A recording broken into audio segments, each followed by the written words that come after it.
Let's do some completing the square problems, your favorite. Now we're going to do the same 5 steps we've been doing the whole chapter. So step 1 for this equation is gather my like terms. So negative x squared minus 6x. I only have one y. And then remember, you need to start with bringing everything to the same side. So I'll minus 10 to both sides to make it equal 0. So this is a negative 10. Step 2 is make sure the x squared and the y squared are alone.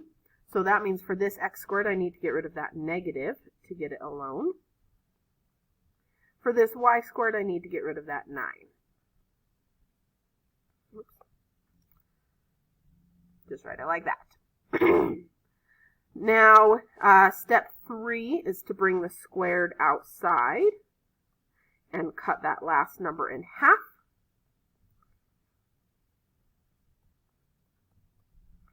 Step 4 is to FOIL everything out so we can do our check step and get rid of our extra.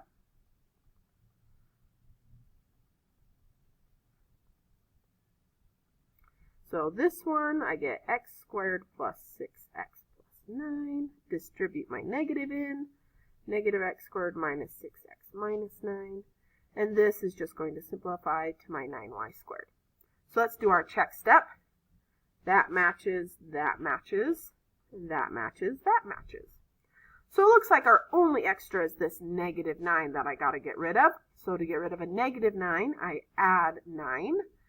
And that right there is my completing the square. So let's write out what we got. I have a negative x plus 3 squared plus 9y plus 0 squared minus 1 equals 0. Now remember, technically we've completed the square check. So at this point we need it to get it to look like our hyperbola equation. Now let's review really quickly how we know which equation it is. First off, if only one of the variables is squared up here when we start. So if I only have x squared and y is not squared, or vice versa, that's a parabola. If both of them are squared, that's going to be a circle, ellipse, or hyperbola.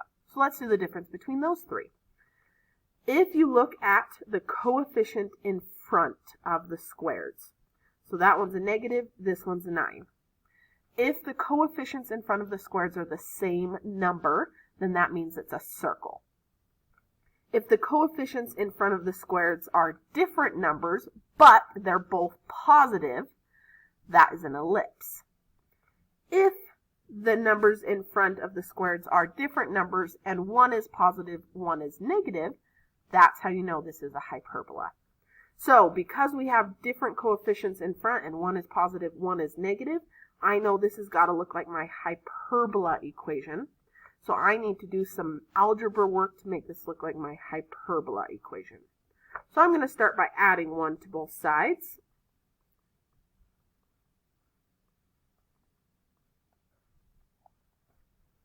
Now, normally, we would then divide this side by whatever number that is to make it equal 1. So like if this was a 5, we would divide everything by 5 so that this side equals 1.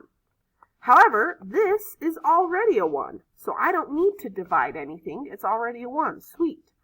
However, we never put the subtraction first for hyperbolas, so I better switch these guys places. So we're going to do the y first, then the minus. Now it's starting to look more like a hyperbola. Now the last thing I've got is I need to actually get this so it looks like this. That's my hyperbola equation. The x one isn't too bad because nothing is there. There's no numbers, so we can just put it over 1. Now, technically, we can do the same thing with the y. Put it over 1. However, for the hyperbola and ellipse equation, you shouldn't have anything in front of those. So what we need to do now is take these numbers, and we're kind of going to do a keep, switch, flip. Instead of the 9 in the numerator and the 1 in the denominator, I'm going to flip them and just do a 1/9 in the denominator.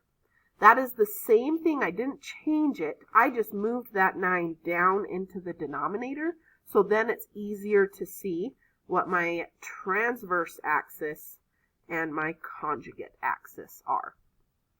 So now that we've gotten that written, we can copy it up over here. Y plus 0 squared over 1/9 minus x plus 3 squared over 1, that squared, equals 1. And now here's what I would like you guys to do for the rest of this video. You have an equation, you need to graph it. So you're going to find all the things we need. List them out here for you.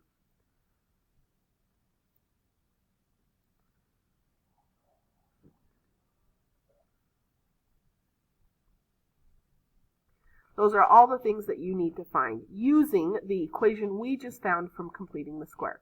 Now, word of warning, this hyperbola is very squishy. Numbers are very close together. So if you're getting things that are very squishy, you are actually on the right track. So pause the video now, try to graph this hyperbola on your own, and then come back to check your answers and see how you did.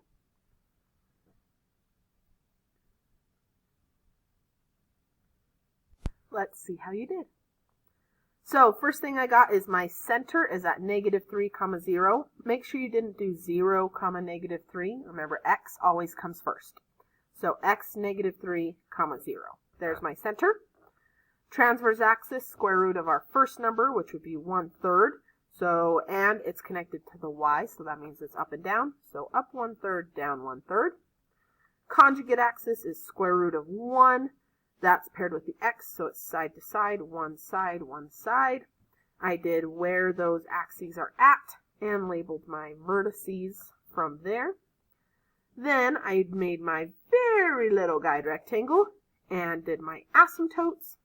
Y minus k equals, I rose 1/3 in my guide rectangle, I ran 1, and then x minus h, x minus -1/3, simplifies to that. Finally, I had my C equals transverse squared plus conjugate squared, so I got square root of 10/9, which is about 1.05.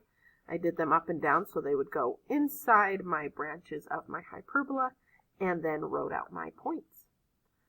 So that is all we're going to do with graphing hyperbolas. The last video of the day is our story problem, and then you're done with chapter 5.